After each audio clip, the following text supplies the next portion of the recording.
The computer engineering undergraduate curriculum in my university, Hacettepe, requires us to do 2 internships, one at the end of year 2 and the other at the end of year 3. Last summer, I got a chance to intern at a tech company in Ankara. It was a nice experience and I learned a lot. So in this video, I want to take you through a day in my life as a computer engineering intern and share my experience so that you can gain 1 or 2 things as well. Before I start, here's a heads up to anyone in their 2nd or 3rd year. Start searching for internships from the 1st semester of the academic year, that is October to be precise. So internships are done at the end of the 2nd semester, so it should be all set by then. If you want to learn why and how, you can watch this video right here. I also shared my experience there. If you're new here, my name is Bauza Zakaria. I make videos on study abroad, life as an international student, and scholarships. If you like videos like this and would like to see more, then please subscribe, like, and share with friends. If you're ready, let's get right started.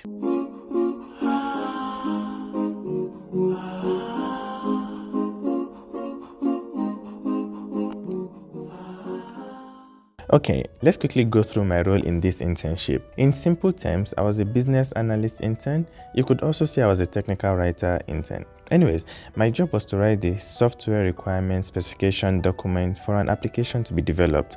To explain this, imagine you're a great cook and your friend wants you to prepare egusi, which is a very popular Nigerian meal. You go online to search for the recipe of egusi, or perhaps watch a YouTube video on how to make egusi. You know, a recipe is a set of instructions including the ingredients required. So you can think of a recipe as the requirement specification for this particular dish, egusi. I hope this example isn't too far-fetched.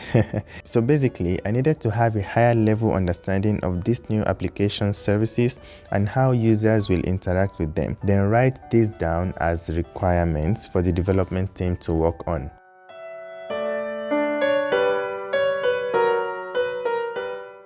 My day starts at 9 a.m. On this particular morning, the door refused to open after scanning my card multiple times. I like working with utmost speed and concentration between 9 and 12, and I even try to get most of my work done between these hours because my brain is at its peak. I spend most time making research on technical and non-technical requirements, jot down my learnings, add the new findings to my document, edit to remove ambiguity. Oh, this was really stressful. Ambiguity, oh. And finally, discuss my developments with my supervisor. 12 to 1 was lunchtime. Sometimes we ate out and sometimes we ordered in. On this day, we decided to have doner at a restaurant called My Danos. One of the employees gave us a ride there. This video isn't sponsored by them, but I must say that the doner was so delicious. But you know what will be more delicious? A sub to the channel if you're enjoying this. Thank you. Upon returning from lunch, I like to get some more work done, have some chai breaks in the kitchen, or engage in conversations with other workers and interns from other departments like finance, project management, and human resources. It was interesting to see from their angles and get further insight about their jobs or perspective on life and hobbies. On this particular day, however, I had finished my work earlier than planned, so I joined a fellow intern in the laboratory. He was an electrical engineering intern and was trying to build an IoT device. He had designed the layout of the printable control board and wanted to print it out on this day. So we needed to do a lot of drilling, soldering, cleaning, cutting, taping, ironing, washing, and trimming. He had started with writing codes, designing the circuits on Arduino, carrying out several tests on a breadboard, and finally created the layout. When I joined the company, the project was still in the testing stage, so I witnessed its gradual development till it got to this stage, and I was very glad to see how devices were actually built from scratch. So even though this was out of my focus, I still wanted to take part in the printing stage and I had so much fun. I'm so glad I recorded these videos then. Now look at the final product. Wow, it was so fun making this. After praying Asr, I prefer to round up with any left tasks or speak with my supervisor on areas that weren't too clear. The vibe is more relaxed at this time and you can hear workers in the background having discussions over chai. The company closes at 6 and almost everyone lives together. A very nice man always dropped me on his way home and he usually played some Turkish serene music while driving.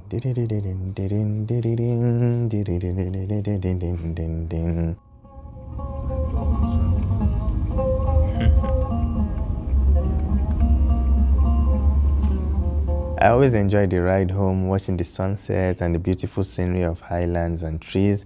It was just a good way to cool off after a hectic day. And that was it, guys. But before I round up, I want to leave you with some tips and take-home advice, inshallah. Number one, before applying for this internship, I had no idea that there were other areas in computer engineering that required little to no coding. Since I don't particularly enjoy coding all day, this role was perfect for me.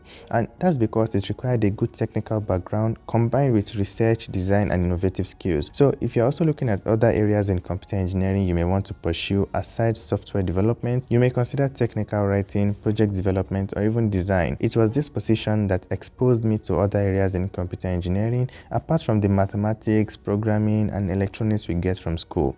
And if I didn't grab the chance, I wouldn't have known. Yeah, so please feel free to explore other interests in your field. Number two, apply for internships early. I started mine late and I finished late. So while others were busy enjoying in the last months of summer, I had just started and it wasn't fun at all, but I'm thankful for the experience anyways. Number three, engage other interns and co-workers in your office. Speaking with people with different interests, taking time to understand their work and how they do it, even if it's on the basic level, can give you so much insight and widen your perspective. It can even help you solve your own problems. That happened to me so many times during my internship. Lastly, always ask when things are not clear. When I first started, I tried to figure things out on my own and didn't want to show that I didn't know how to do certain things. I thought, I would just learn how to do it and it's cool. While that is okay because you learn better when you solve problems yourself, it may actually slow you down a great deal. But when you ask, you get a little head start and you can approach the problem from other angles. And that saves you a lot of time. When I struggled to solve a problem on my own, it showed on my face and my mood changed so others noticed. And I'm glad they always wanted to help. Gradually, I also learned to seek ideas and opinions from others, and I'm thankful I eventually learned to do that. I know there's that pressure you feel when you're new to a place, and I felt it too, but thankfully I learned to adjust very quickly. After all, I was there to learn. Alright guys, that sums it up for me. Thanks a lot for listening to my rant and I hope you enjoyed it. If you're wondering how to apply for internships if you're in Turkey, please watch this video on the right. If you would like to hear more about my experience as a computer engineering student in Turkey, you can watch this video on the left. Thank you very much guys. I hope you enjoyed it. If yes, please like, share and subscribe. Bye bye.